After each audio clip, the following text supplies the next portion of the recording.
지난 수업에 자바에서는 예외를 크게 체크드 예외와 언체크드 예외로 나눈다고 했습니다.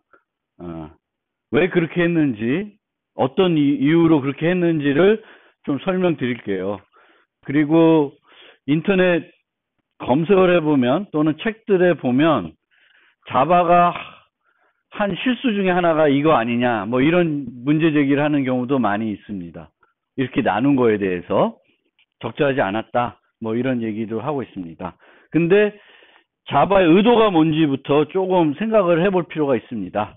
그래서 자바는 예외를 크게 이렇게 분류를 했어요. 처리할 수 없는 예외, 처리할 수 있는 예외로 나누었습니다. 그리고 처리할 수 있는 예외는 두 가지로 세부적으로 분류했어요. 코드 수정을 통해 발생하지 않도록 할 수 있는 예외, 코드 수정을 통해.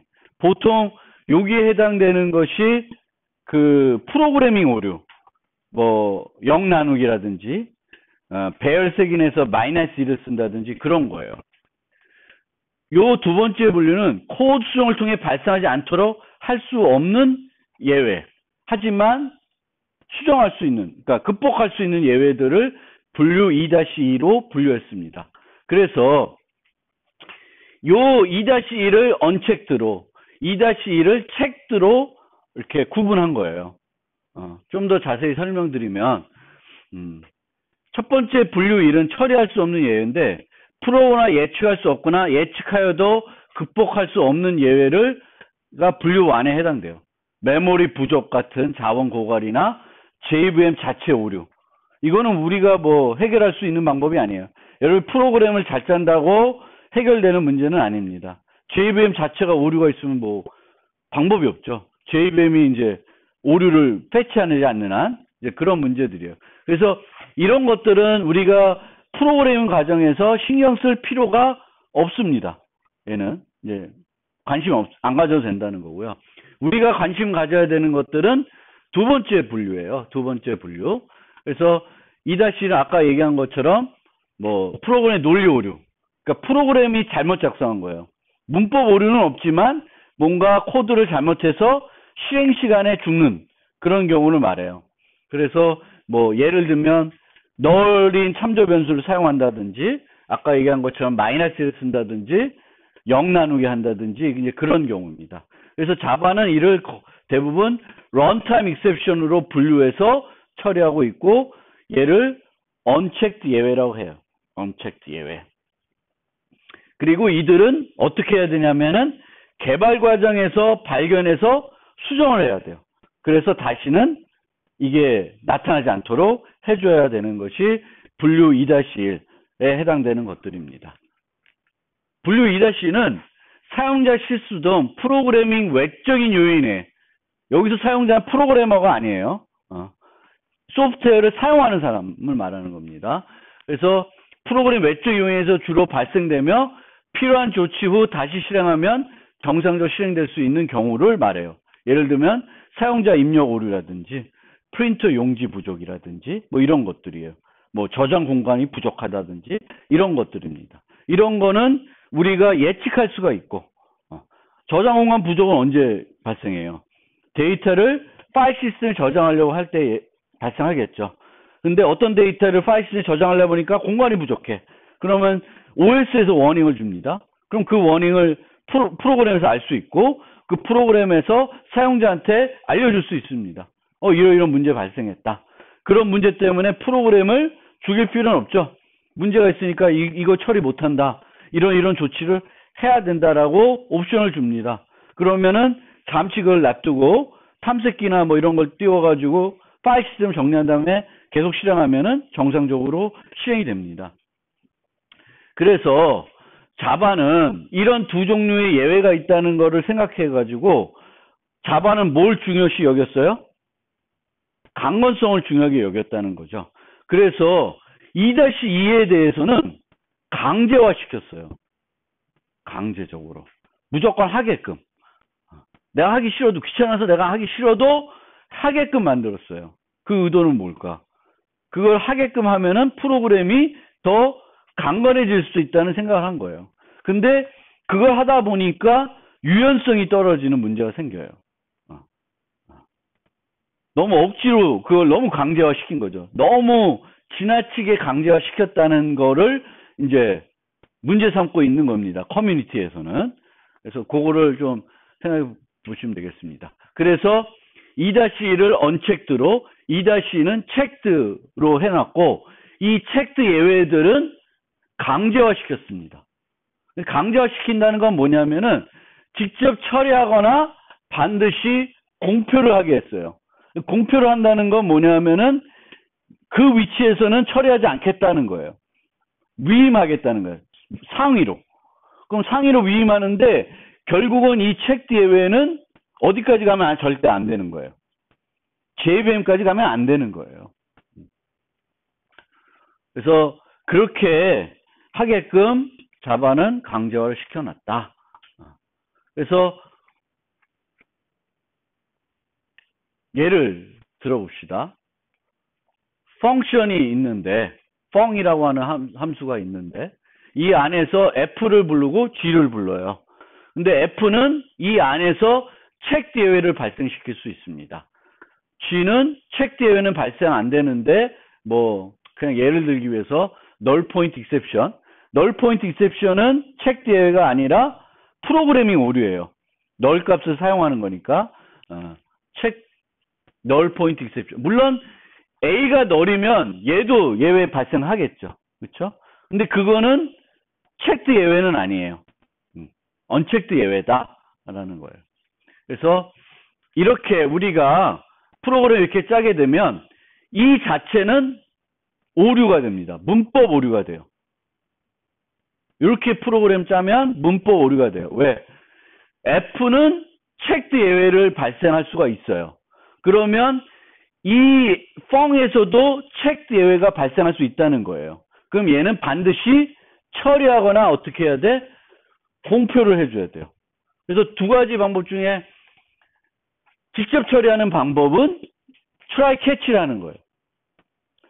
try catch를 안 하고 공표하는 방법은 여기다 쓰고 펑에서는 처리 안 하는데 펑을 부르는 사람들은 뭘 처리해야 돼?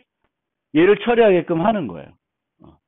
그래서 원래 공표는 이 함수를 부를 때 어떤 종류의 예외가 발생할 수 있다는 것을 알리는 목적이 또 있지만 강제화시키는 체크드 예외들을 강제적으로 공표하고 알리게 하는 방법도 거기에 포함되어 있습니다.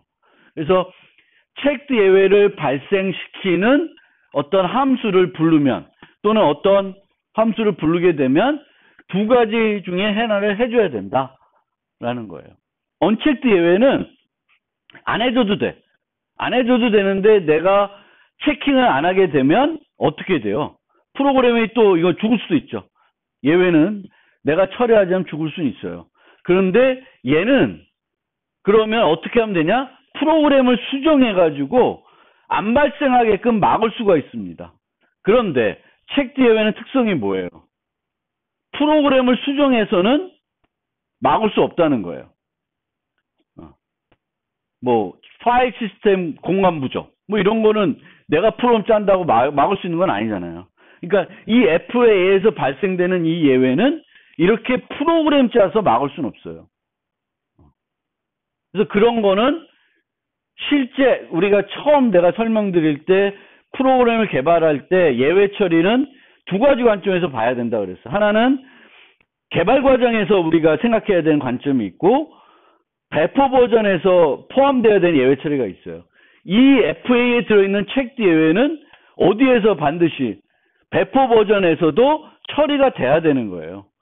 근데 언체크드 예외는 배포 버전에서는 발생하면 절대 안 되는 거예요.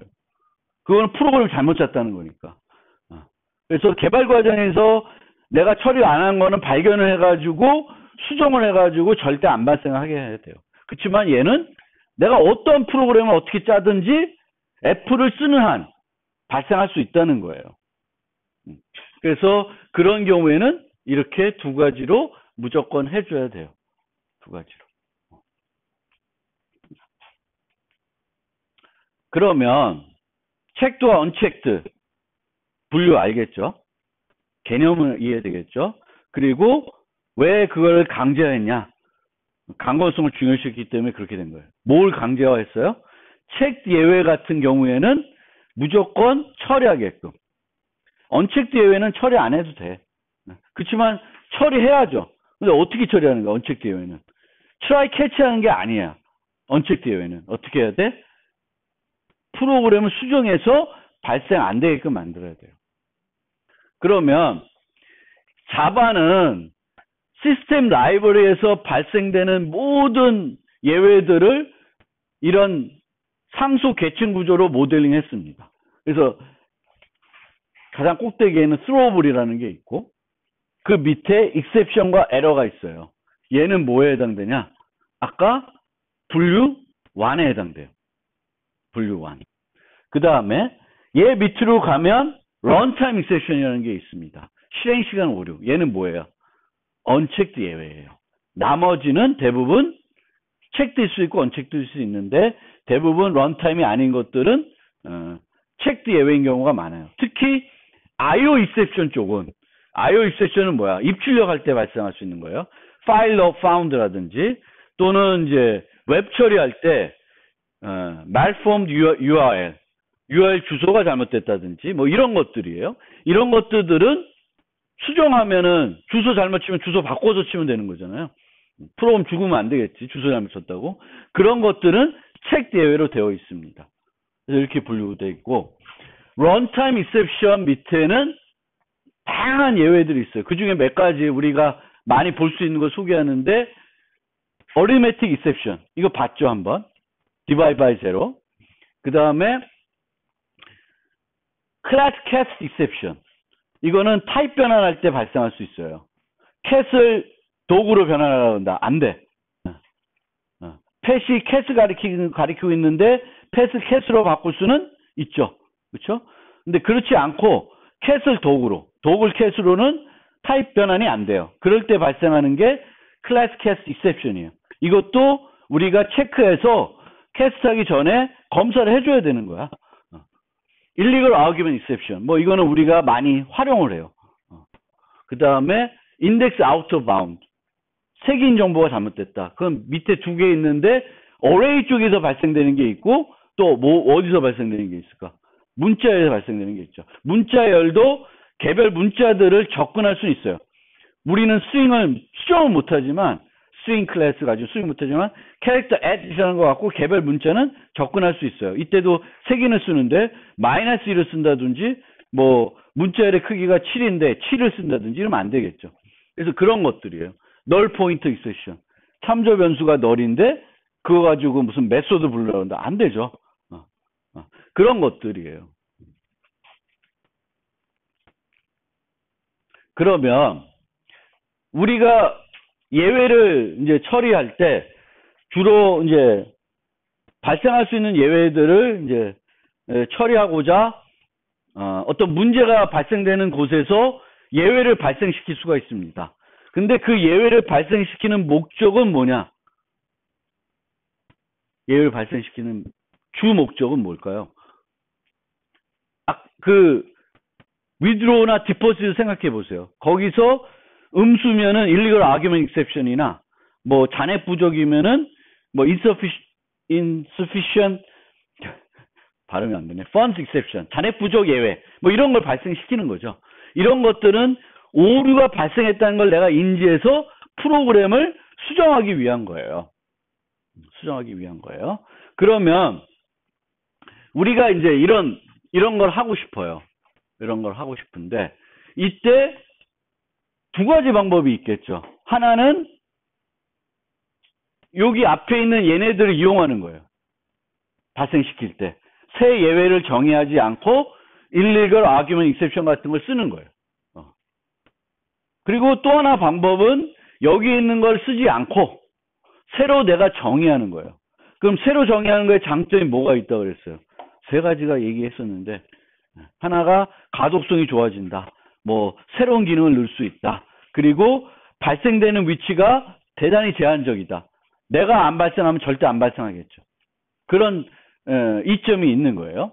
그러면 내가 이제 요 경우에 잔액 부족을 이렇게 insufficient fund exception이라고 하는 새로운 예외를 정의해서 사용하고 싶어요.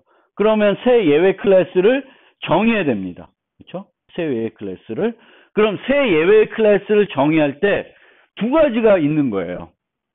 두 가지가. 하나는 체크드 예외로 정의하는 방법이 있고 또 하나는 언체크드 예외로 정의하는 방법이 있습니다. 체크드 예외로 정의할 수도 있고 언체크드로. 그러면 정의를 할 때 새로운 예외를 정의할 때 내 새로운 예외도 이 계층 구조의 안에 들어가야 돼요. 계층 구조 안에 들어가야 되는데 두 가지를 씁니다. 하나는 얘를 상속받는 거예요. 그럼 얘를 상속받게 되면 얘는 무슨 예외예요? 언체크드예요. 그럼 얘를 상속받게 되면 내 예외는 뭐가 돼요? 언체크드 예외가 돼요. 근데 내가 체크드 예외를 만들고 싶다. 그럼 뭘 상속받냐면은 익셉션을 상속받게 돼요. 얘를 상속받게 되면은 체크드 예외가 되고 얘를 상속받게 되면은 언체크드 예외가 됩니다. 그래서 여러분들이 새로운 예외를 정의하고 싶으면은 extends runtime exception 아니면 또 뭐 extends exception 하는 거예요. 두 가지 방법이 있다. 그래서 두 가지 방법에 따라서 여러분들이 정의한 그 새 예외가 언체크드가 될 수도 있고 체크드 예외로 분류될 수 있어요. 체크드 예외로 분류되면 처리가 강제화되는 측면이 있죠. 그러면 자, insufficient fund exception을 체크드로 할까 언체크드로 할까? 이제 그게 고민이 될 수 있죠. 그래서 그거를 알아야 여러분들도 새로운 예외를 정의할 때 체크드로 만들 수도 있고 언체크드로 필요에 따라 만들 수가 있는데 보통은 언체크드 예외는 무슨 오류 때문에 발생해요? 프로그래밍 오류. 개발자가 잘못한 거예요. 그러면 insufficient fund exception은 개발자가 문제가 있을까? 아니면 사용자의 문제가 있을까? 누가 문제일까요? 아마도 사용자 문제일 거예요. 그렇죠? 사용자가 입력하게 했을 때, 요청을 했을 때 그거를 마음대로 할 수 있게끔 해놨을 거예요. 그리고 나서 요청을 했는데 2만 원을 빼달라. 근데 없어. 그러면은 사용자한테 알려주는 거죠. 여러분 2만 원 요청했는데 통장에 1만 원밖에 없습니다. 라고 알려주는 그런 형태로 될 거예요. 처음부터 막 타입하는데 그걸 검사하면서 못하게 하지는 않고 할 거예요. 뭐 음수가 들어간다 이런 건 또 다른 문제인데 양수가 들어간다. 그러니까 얘는 사용자 실수이다. 그럼 사용자 실수이면은 뭘로 하라? 체크드 예외가 돼요. 그런 측면이 있고요. 또 하나 측면은 얘를 프로그램을 통해서 방지할 수 있냐 없냐를 봐야 돼요. 프로그래밍 하는 차원에서 방지할 수 있냐 없냐 이 오류를. 이 오류는 여기서만 발생을 해요. 요 메소드에서만 발생하는 거예요. insufficient withdraw fund exception은 여기서만 발생을 해요. 그러면 이 예외를 여기서만 발생하는데 이 발생하는 것을 내가 막을 수 있냐? 프로그램 통해서. 막을 수 있어요? 없어요? 막을 수 있습니다. 여기 써 있는 것처럼 막을 수가 있어요. withdraw를 부르기 전에 내가 검사하고 부를 수도 있어요. get balance를 이용해 가지고 잔액을 보고 잔액이 충분하면 부를 수도 있어요. 근데 그런 측면에서 보면 프로그램을 통해서 막을 수 있는 이거잖아요. 그러면 얘는 또 뭐로 갈 수 있어요? 언체크드로 갈 수도 있는 거예요. 그래서 생각을 잘 하셔서 만들어야 돼요. 그러니까 요 버전은 제가 여기서 설명하고 아마 교재에서는 언체크드 예외다라고 설명했는데 실제적으로는 체크드 예외로 해도 돼. 왜? 이 예외는 계속 남겨둘 수가 있는 예외예요.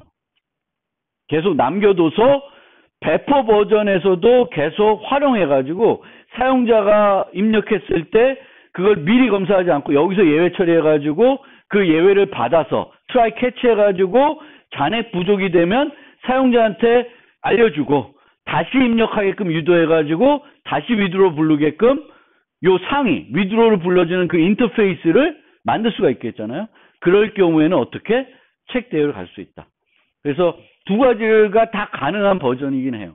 근데 어떤 버전으로 가느냐는 건 그렇게 생각하시면 돼요. 개발자의 실수냐, 프로그램의 실수냐. 프로그램의 실수냐. 보통 사용자, 그러니까 개발자 프로그램 같은 거고. 개발자와 사용자.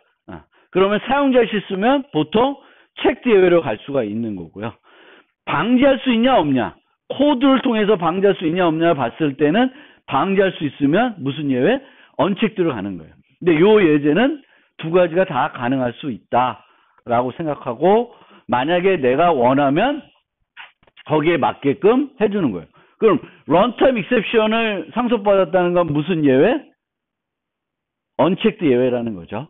그러면 여기에 이제 예외를 정의할 때 반드시 늘 하는 게 요 두 개의 생성자를 정의하는 거예요.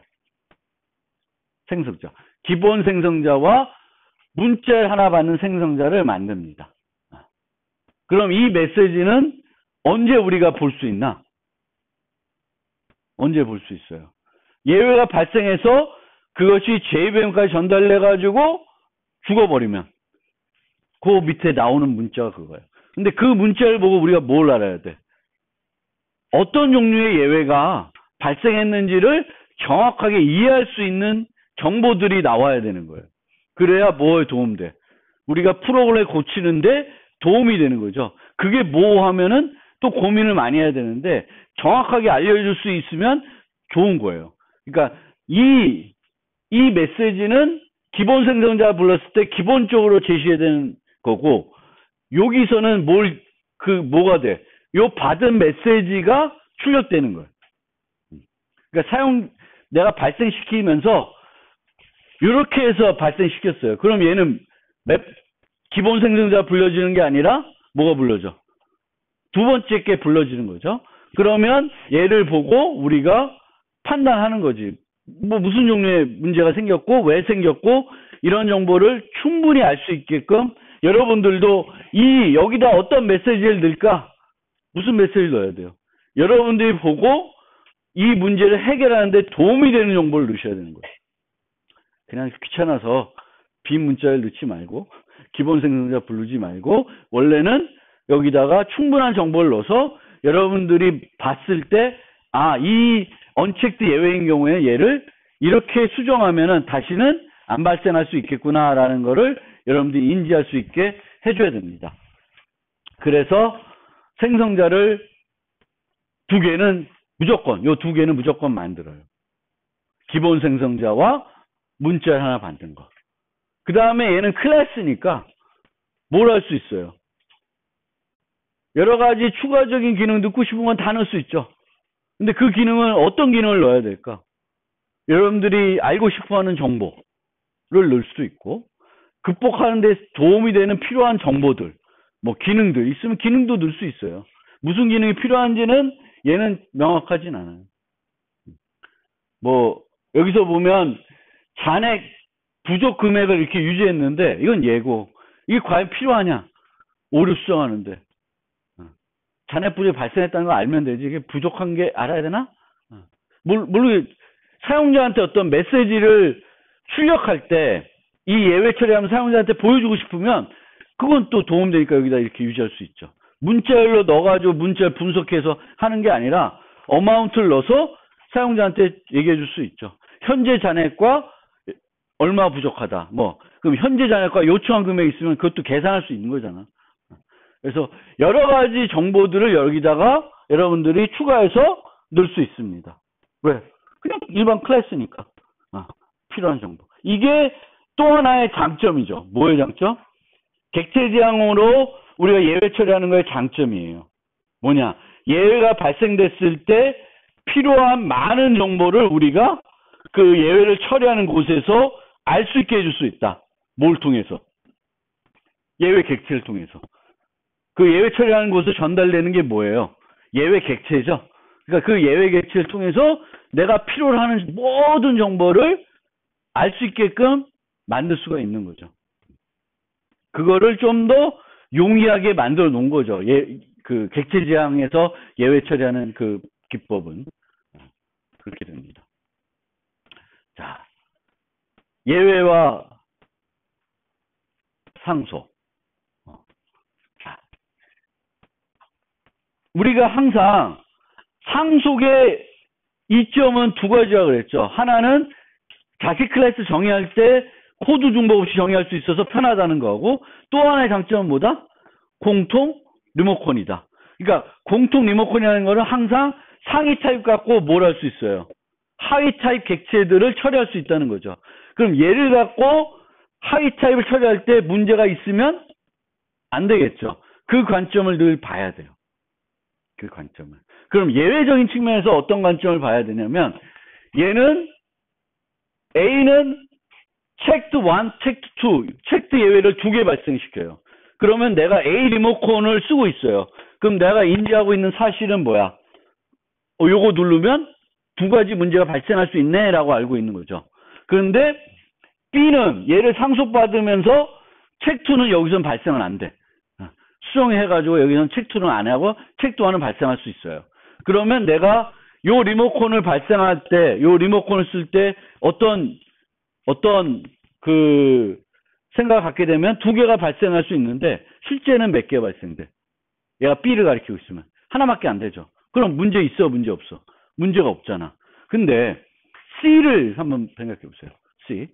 A를 리모컨 갖고 해요. A를 보면 F를 부르면 몇 개? 두 개가 발생한다고 알고 있는 거죠. 근데 눌렀어. 그랬더니 뭐가 발생돼? 없던 하나가 더 발생돼요. 그럼 열받지.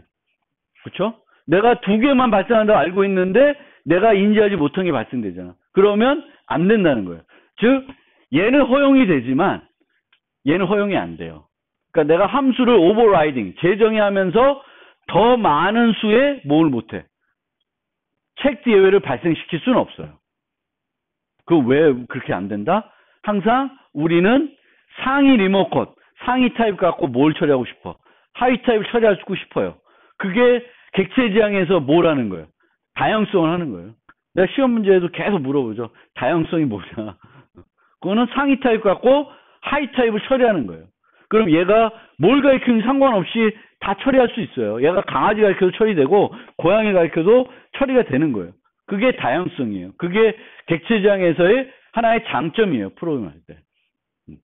다이나믹 바인딩을 해가지고 뭐 이렇게 해가지고. 근데 이게 안 된다는 거예요.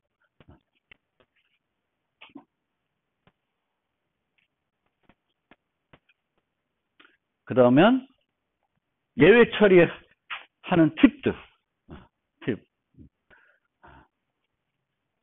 이제 한 가지 이제 예외 처리할 때 그 어려운 점 중에 하나는 그 실제 해야 되는 일이 오류 처리 코드 때문에 가독성이 떨어진다는 거잖아요. 특히 옛날 C 스타일의 if, else 막 이렇게 놓으면 저 앞에 갔을 때 봤을 때 그 DB 접근하는 코드 보면 아 이거는 뭐 정상적인 코드가 뭔지는 잘 모르잖아요. 근데 이렇게 되면 정상적일 때 실행된 코드는 뭐만 보면 돼? 요 try 안에 있는 것만 보면 되죠. 그러니까 좀 낫지. if, else 하는 것보다 나아요. 근데 하나 더 다르게 가려고 그러면 요 함수를 이렇게 두 개로 나눌 수도 있어요. 그러면 나는 정상적인 경우에 항상 뭐만 봐? 얘만 보면 돼요. 그리고 내가 오류 처리까지 하는 부분까지 알고 싶으면은 요거를 봐주면 돼요. 그래서 요거를 이렇게 바꿔서 할 수도 있어요. 하는 경우도 있다. 근데 요 자체도 약간의 가독성은 우리가 if else 했던 것보다는 훨씬 효과적인 경우예요. 왜? 묶을 수 있게 해주잖아요. 얘가 죽었을 때 실행되지 않아야 되는 걸 같이 묶어서 하나의 단위로 얘네들을 쳐다볼 수 있게 해주니까 약간은 코드 읽을 때 편한 측면이 있다. 이제 이런 게 하나 있고요. 그 다음에 우리가 이제 자바 라이브를 사용할 때는 이제는 앞으로 각 메소드가 어떤 예외를 발생하는지를 알아줘야 돼요. 특히 내가 부르는 메소드가 체크드 예외를 발생했을 때는 더욱 신중하게 뭔가 해줘야 돼요. 체크드 예외가 발생하지 않는다. 그러면 그래도 언제 그 어떤 예외가 발생하는지 알고 여러분들이 뭘 해줘야 돼? 인자들을 잘 넣어줘야 되는 거죠. 그래서 그거를 항상 여러분들이 생각을 해주셔야 되겠고 예외를 무시하는 건 바람직하지 않습니다. 이렇게 하면 이제 무시하는 거예요. 여기서 뭘 발생해도 다 잡을 것이고 하는 건 아무것도 없어요. 이거는 위험한 발상이에요. 뭐 그냥 대충 할 때 이렇게 할 수 있는데 실제 어떤 응용 코드에서 이렇게 하시면 안 된다는 거고요. 특히 책 제외는 처리해 줘야 되고 언책 제외는 잡는 게 아니라 뭘 하는 거야? 코드를 수정해 줘야 돼. 그냥 발생하게끔 내버려 두고 발생되면 아 이런 문제를 내가 모르고 있었구나 고쳐야 되는 거예요.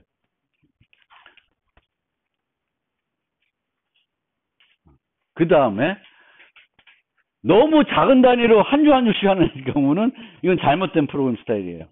큰 단위로 같은 걸 묶어줘야 되는 거죠. 그래서 같이 이 자체도 말도 안 되는 거지만 empty stack은 원래 검사해야지 파파이썬에 우리가 코드로 그런 거고요. 그 다음에 재미난 분들은 이런 걸 많이 하고 수도 있어요. 예외 처리 기법을 일반적인 프로그램의 흐름을 만들어내기 위해서 쓰는 거예요. 얘는 어떻게 될까? 보통은 i가 요 배열의 사이즈만큼 아니면 용량만큼 가겠죠. 근데 이 경우에는 어떻게 가? 용량만큼 쭉 가다가 언제 예외가 발생돼? 얘가 용량이 5야. 그러면 i가 5가 되는 순간 무슨 예외가 발생해? 여기 가죠. 아무것도 안 해. 끝나죠. 문제 없어요. 그러니까 근데 이거는 좋은 방법 아니다 이거예요. 그러니까 이거는 예외를 뭐야? 반복문의 그 종교를 처리하기 위해서 쓴 거잖아. 근데 예외 처리는 그런 목적으로 쓰이는 게 아니에요. 그래서 우리가 예외를 다른 목적으로 쓰시면 안 돼요. 뭐 자바도 그게 가능하나? C++ 같은 경우에는 내가 이 자바인가 C++인가 잘 또 혼동스러운데 스로우 할 때 일반 객체를 던질 수도 있어요. 아마 자바는 안 될 것 같은데 C++는 돼. 그럼 막 스로우 캣 해가지고 그거를 이제 정상적인 경우를 처리할 때도 이런 예외 처리를 하는 거예요. 중간에 스로우 해가지고 함수를 종료시키고 프로그램 하는 거예요. 고우투처럼 쓰는 거지. 좋은 방법 아니다. 그래서 요거를 좀 지양해야 되겠다. 요거는. 그 다음에 예외 처리를 쓸 때 이제 얘네들은 주로 요 경우와 요 경우를 우리가 나눴잖아요. illegal argument exception하고 insufficient fund 나눴는데 이걸 나눈 이유는 얘는 개발자 오류고 얘는 사용자 오류다 이렇게 나눈 거예요. 그럼 개발자 오류는 개발 과정에서 이렇게 만들어놔. 그럼 막 프로그램을 짜다 보면은 다른 데서 위드로 처리하는데 거기서 프로그램이 잘못돼가지고 인자가 잘못 와서 오류 날 수 있죠. 그럼 내가 인지를 해야 되지. 인지를 안 하면은 프로그램이 계속 오류가 있는 상태로 개발되니까 빨리 발견을 해야 돼요. 그리고 코드 수정해야 돼. 그래서 이렇게 할 수 있어요. 근데 이제 프로그램 완벽하게 다 만들었어. 프로그램 여러 가지 테스트했는데 절대 예외가 안 나. 그 다음에는 어떻게 하면 돼요? 얘를 굳이 코드에 남겨둘 필요가 없어요. 괜히 if문 하나 더 만들어 놓을 필요 없이 날려버리면 돼요. 근데 이 날려버리는 게 또 귀찮잖아요. 그래서 이 날려버리는 게 귀찮은 경우에는 얘 대신에 뭘 쓸 수 있냐면은 assert라는 걸 쓸 수 있어요. 이것도 C++에도 있는 기능이고요. C에도 있는 기능이에요. C와 C++는 이제 매크로 형태로 되어 있는데 하여튼 assert를 쓰는 거예요. 그럼 assert를 쓰면 똑같이 요 조건이 만족이 안 되면 0보다 크지 않으면 예외가 발생을 해서 프로그램 죽어요. 그럼 수정하면 되지. 그런데 얘는 뭐야? 한꺼번에 assert를 disable 시킬 수 있습니다. 그래서 enable, disable 시킬 수 있어요. 그러니까 자바를 실행할 때 여기다가 -2a 옵션 주면 얘가 활성화가 되고 -2a 없으면 활성화가 안 돼요. 활성화 없으면 없는 거나 마찬가지죠. 그러니까 내가 이거 이렇게 만들었으면 어떻게 해야 돼? 보통 지워야 되는데 얘는 내버려 두는 거야. 내버려 두고 뭐에서 바꿔요? 코드 만들 때 옵션을 빼고 하는 거예요. 그러면 얘는 없는 것처럼 해서 실행 파일이 만들어질 거니까. 그래서 이제 이런 종류의 오류는 우리가 이렇게 할 수도 있고 assert 쓸 수도 있고. 근데 assert 쓰면은 요거가 없죠. 그러니까 그런 차이는 있어요. 그래서 어서트 기능이라는 것도 여러분들 알아두시고, 이 어서트라는 기능은 얘만 있는 게 아니라 일반적인 언어에 다 있어요. 그 다음에 프로그램 오류 줄이기 위한 팁.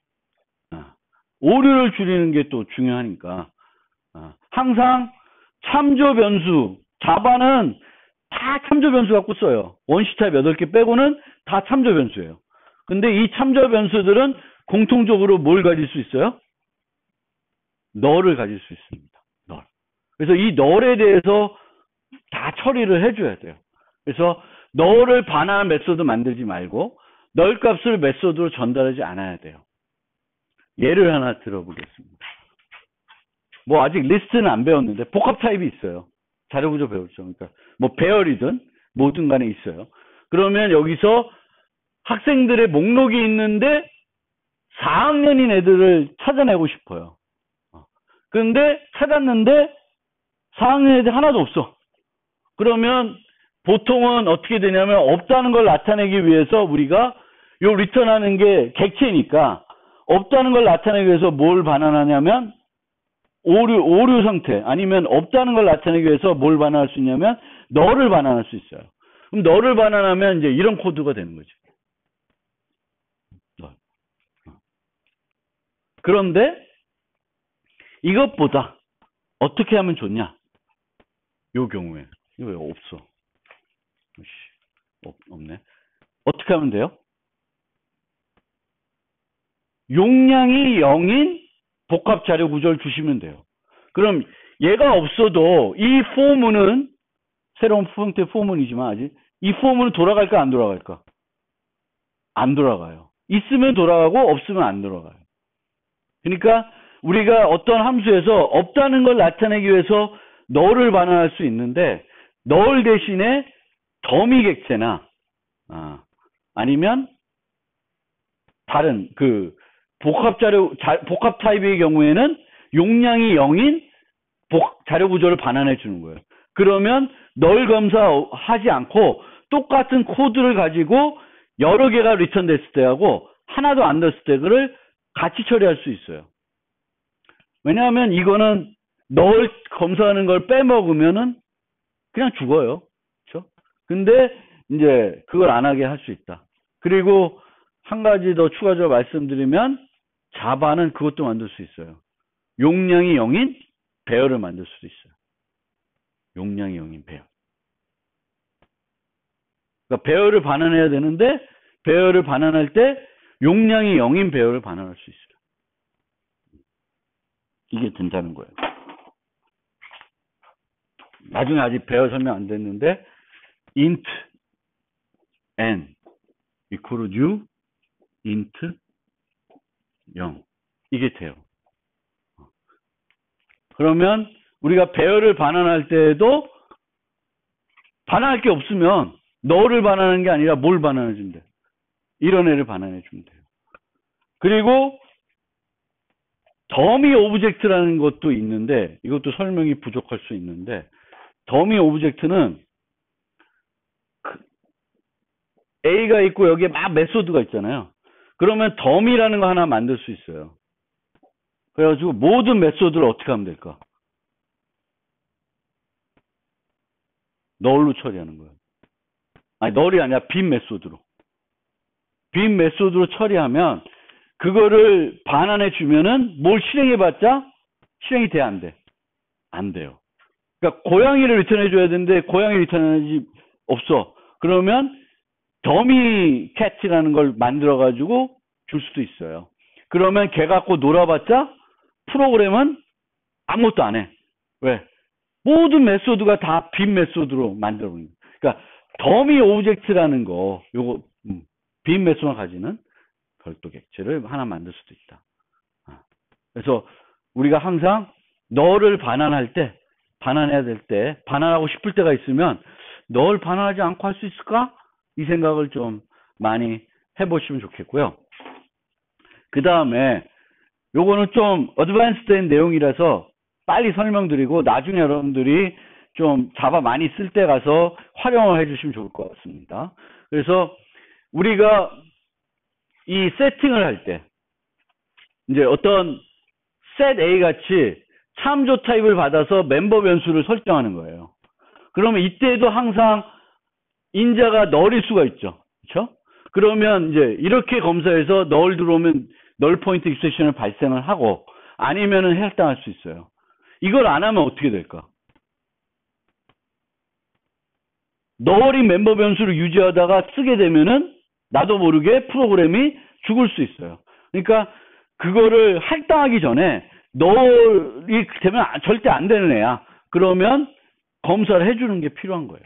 그런데 이런 거가 관련해서 오브젝트라고 하는 클래스가 있어요.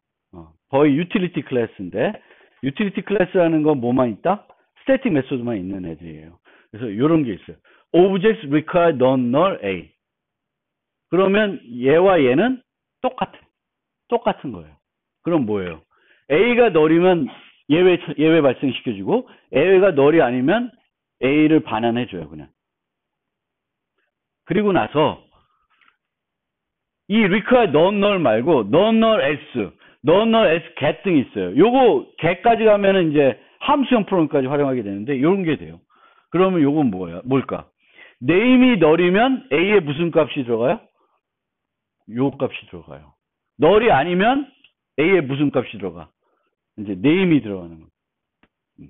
그래서 이런 것들을 물론 이런 거를 여러분들이 저 if문 가지고 다 만들 수 있는데 오브젝트에 인자가 null인 경우를 처리하기 위한 여러 가지 편리한 메소드를 가지고 있다.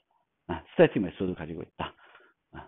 그래서 인자가 null인 거를 뭔가 고민할 때, 처리할 때 좀 간결하고 자바 개발자들은 잘 활용하고 있는, 알고 있는 어떤 형태로 구현하려고 그러면 뭘 활용하시면 돼요? 오브젝트 클래스를 활용하시면 되겠고, 그 다음에 null을 반환할 때는 요즘은 null 대신에 옵셔널이라는 걸 써요. 옵셔널. 그래서 여러분들이 자바 라이브를 쓰다 보면은 반환하는 타입이 그 원래 반환해야 되는 게 스튜던트인데 스튜던트 반환하지 않고 옵셔널을 반환할 수 있어요. 옵셔널. 이 옵셔널 반환한다는 거는 어떤 의미로 받아들여야 될까? 이 함수가 옵셔널을 반환한다. 옵셔널을 반환한다. 옵셔널 선택적인 거잖아요. 옵셔널을 반환한다는 건 무슨 의미예요? 반환해 줄 게 없을 수도 있다는 거예요. 명확하죠. 보통 그냥 코드만 읽으면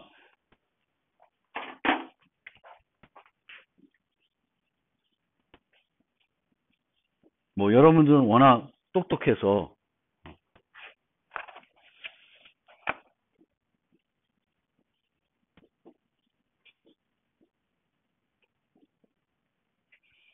이런 함수가 있는 거랑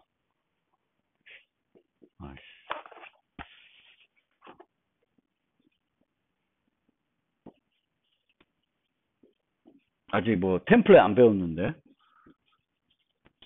그거는 이렇게 두 가지가 있을 수 있어요. 그럼 얘는 학생을 반환하는구나 라고 알 수 있는데 옵셔널 형태로 되어 있는 경우에는 이걸 불렀을 때 학생을 반환하지 못할 수도 있다는 거를 알게 해주는 거예요. 그래서 가독성을 높여주는 이 메소드의 의도를 좀 더 알려줄 수 있어요.